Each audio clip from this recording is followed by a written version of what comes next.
Consideremos aqui um caso simples da colisão de um objeto, vou falar de partícula, que é mais fácil, com um alvo que é fixo e imóvel. Por exemplo, um veículo atinge o guardrail da estrada.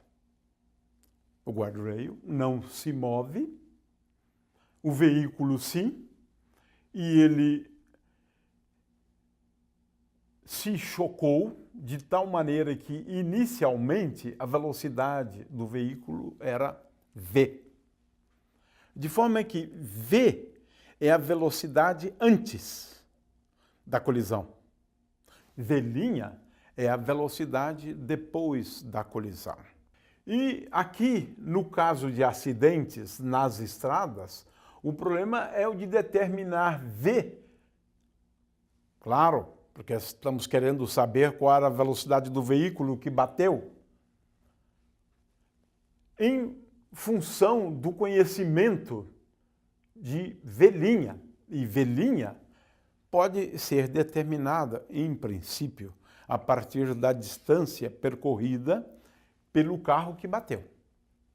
O fato é que nem sempre é fácil determinar v' a partir do conhecimento de v ou determinar v a partir do conhecimento de v'. Isso porque temos aqui problemas de dinâmica.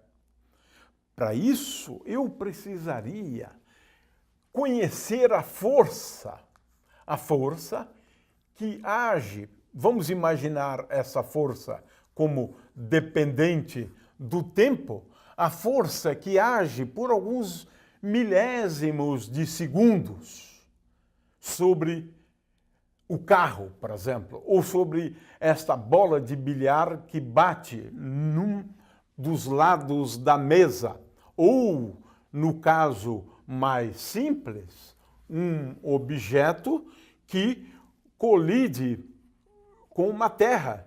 Esse objeto está em queda, ele bate na superfície terrestre e, se a queda for vertical, esse objeto há de voltar com uma velocidade v', que é diferente usualmente da velocidade com que ele cai. Ora, se eu conhecer a força que age sobre aquele objeto, então nós já sabemos, de acordo com a lei de Newton, que dp dt é igual a f de t, e agora eu posso concluir que dp é igual a f de t dt. Ora, integrando os dois lados dessa equação, eu vou obter que P, o momento final, eu vou chamar esse momento final de P', menos P. P é o momento inicial, é igual à integral de f de t', dt'.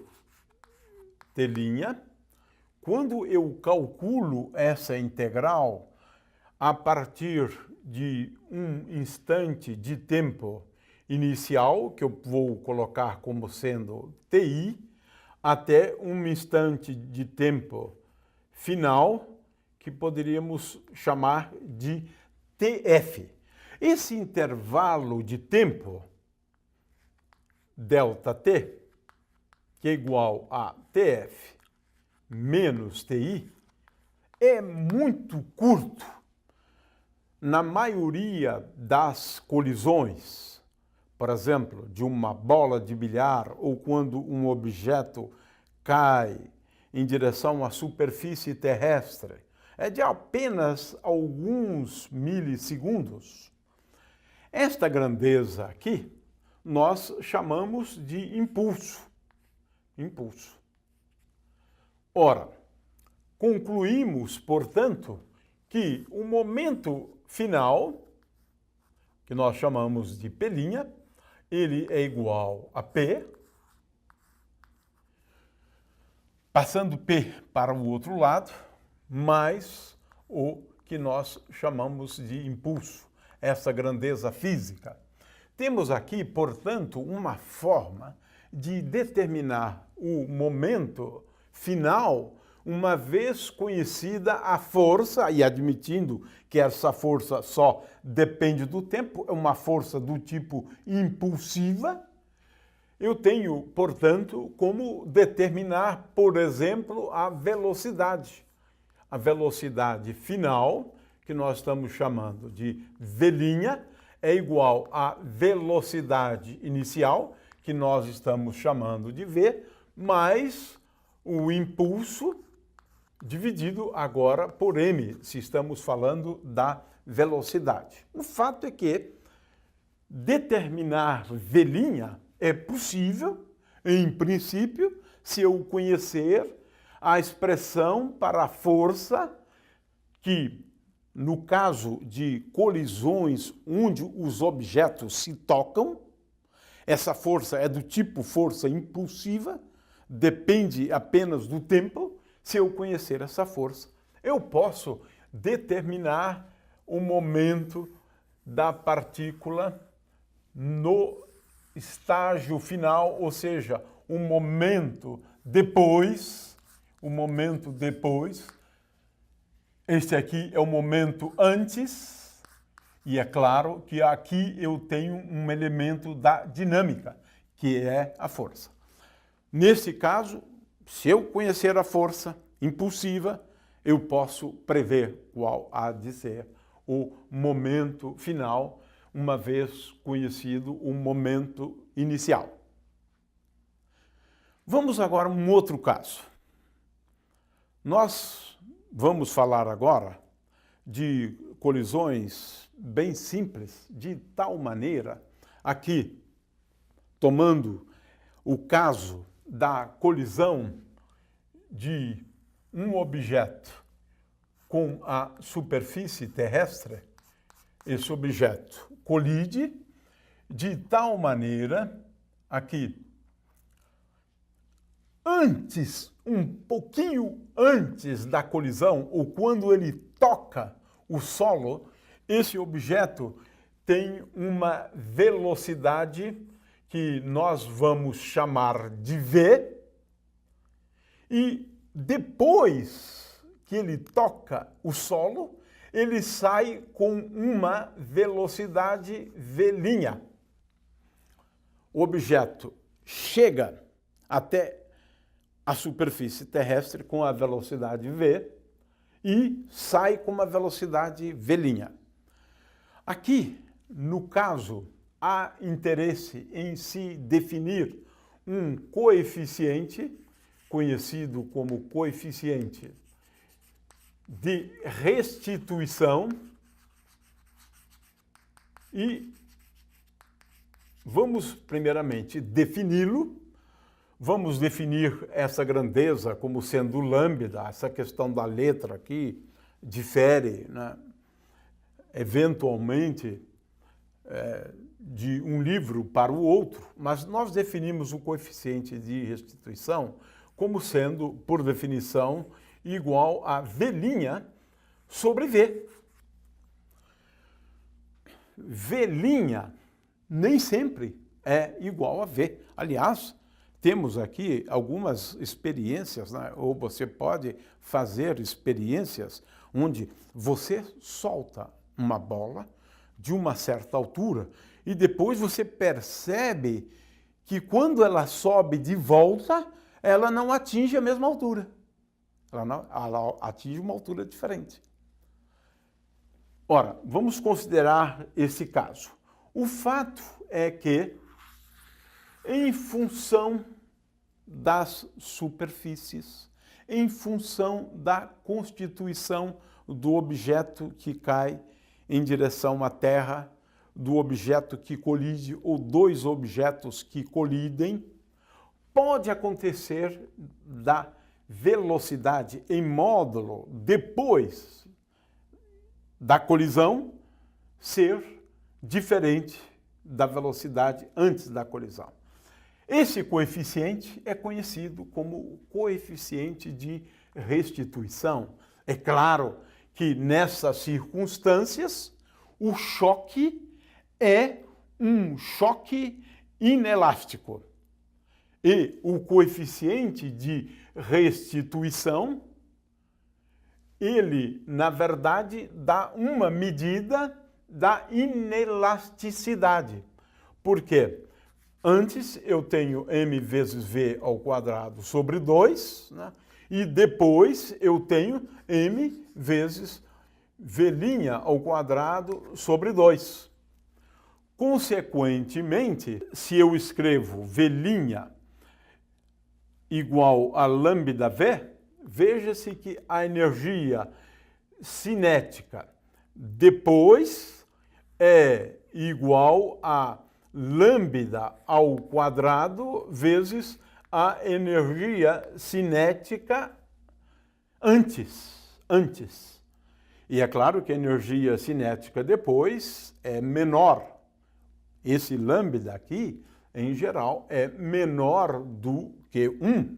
Claro que existe um caso incrível, né, em que ele é igual a 1, mas se ele é igual a 1, pelo que nós estamos vendo aqui, se lambda é igual a 1, o choque é elástico. Portanto, quando o coeficiente de restituição é igual a 1, o choque é um choque elástico. De outra forma, o choque é inelástico e lambda dá uma medida da inelasticidade do choque. É claro que poderíamos até mesmo considerar o caso em que lambda é igual a zero. Neste caso, a partícula cai sobre a Terra, por exemplo, e não volta mais, ela fica grudada. É um choque, portanto, perfeitamente inelástico quando lambda é igual a zero. Existem formas, mas a mais simples delas, de se determinar esse coeficiente de inelasticidade, usualmente é conhecido como coeficiente de restituição, mas ele dá uma medida da inelasticidade.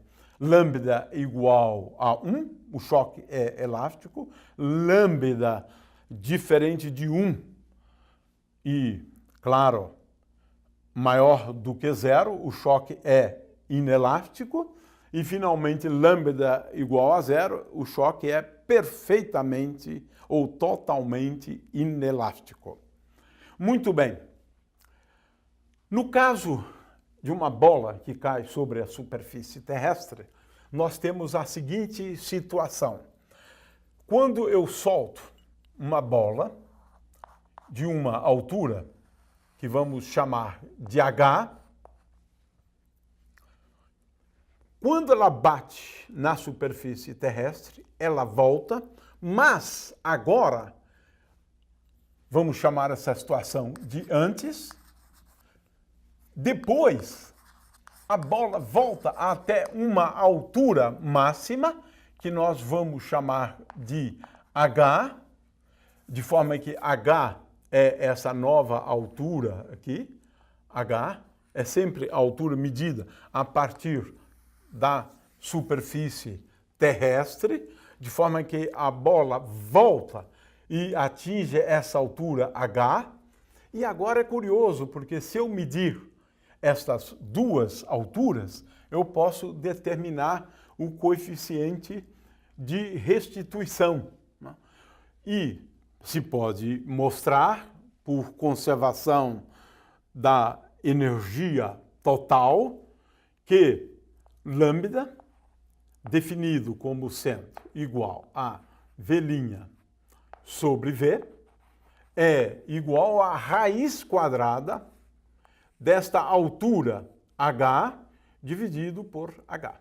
Ou seja, se eu determinar essa altura depois, essa altura eu sei porque eu simplesmente solto o objeto a partir dessa altura, então o coeficiente de restituição é igual à raiz quadrada desse quociente das duas alturas, h pequeno dividido por h maiúsculo.